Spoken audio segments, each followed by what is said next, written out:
Hello my dear friends, and welcome back to another Bad Batch Season 3 breakdown. So glad you're joining us today. Welcome back to another video. Today we're looking at Episode 8's Bad Territory, which I must say was a nice change of pace. While it possessed all of the hallmarks of a traditional mission-based animated episode, this was one of the most unique of the entire series so far. Now, one of the most exciting things going into the next episode, Episode 9, is that this week's episode was the last one sent out in the screeners, the last one reviewers have watched, so everyone's going in blind.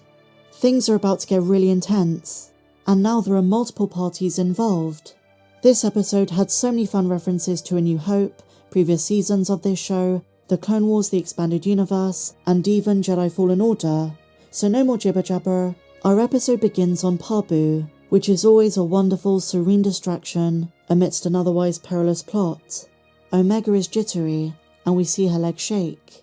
A nice visual parallel to the way Crosshair's hand has been shaking, although for very different reasons. She expresses that she wants to help Rex and Echo. Omega feels guilty for the death of Rex's men. She feels guilty for being a target, for being the reason her brothers are on the run. Crosshair tells her that she is helping by staying safe.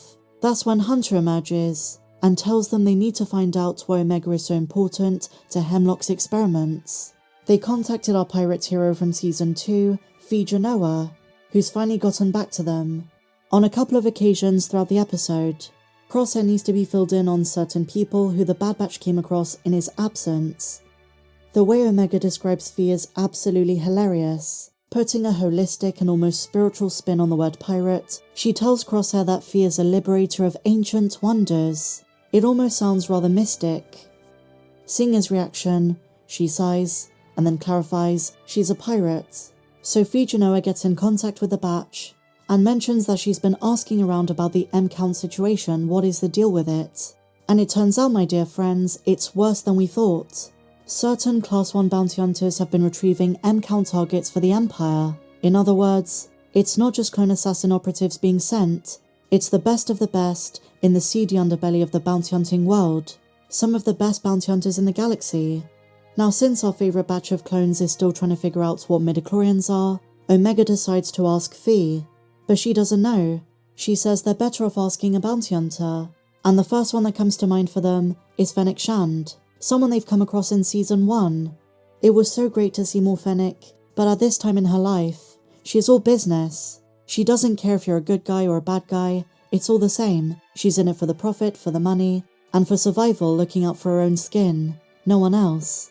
And when she mentioned the whole good guy, bad guy thing, new boss, same as the old boss, it reminded me of Migs Mayfeld's rant to Din Djarin in Mando Season 2, or even similar to what DJ says to Finn and Rose.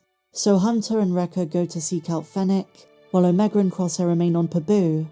Omega is given one vital task: ensure Crosshair has his hand looked at, because it's getting worse. And he does, by our good friend AZ. Now, in this part of the episode, there is quite a lot of real-world subtext. There is a lot of real-world parallel concerning the nature and symptoms of PTSD, overcoming trauma, and the struggles of mental health. We don't know the extent to which the experiments affected Crosshair, but we know what happened on Tantis was bad. And AZ suggests it's not physical. And this is when Omega is a wonderful little sister, or should I say technically big sister, and she asks him to put some trust into her, which he does. This is great, even though, as Crosshair admits, he's not going to like the methodology. It's at the end of the episode, we see a lovely moment shared between brother and sister, where Omega teaches Crosshair to free his mind through the power of meditation. This is something, if you guys remember in Season 2, that the young Wookiee Jedi Gunji taught her on Kashyyyk. It blew Crosshair's mind that she'd been there. He's starting to realise how much his siblings have been through when he was gone. But back to Hunter and Wrecker. They track down Fennec at a bar, where the droid bartender is wearing similar goggles to the stormtrooper on Lao from just a few episodes ago. They spot Fennec speaking with a Rodian. I was so hoping this was Greedo, but it's not. It's just a random Rodian. Oh bother. The way Fennec was sitting though, the bar fight involving an Aqualish, there is a lot of influence from A New Hope. When Wrecker and Hunter sit down with Fennec, she is very confused and even more surprised they trust her in any capacity, given she was hired to track down Omega in Season 1. Nonetheless, she's willing to hear them out. They need to find out information about M counts. While Fennec hasn't been hired to track down such targets herself, she teases that she knows someone who has, and to put the person in contact with the batch is going to cost them more credits than what they have, and so she offers them an alternative. She knows their file and knows what they're about. She knows Wrecker is good with demolitions and explosives, whereas Hunter is the tracker of the group. And if they can help her track down someone who's very dangerous and worth a lot, she'll give them the info they desire and put them in contact with a bounty hunter who knows about M counts. This is almost certainly Asajj Ventress. So despite the risk, Hunter and Wrecker agree. The person Fennec is after is Sylar Saris, the slayer of Ordo Eris.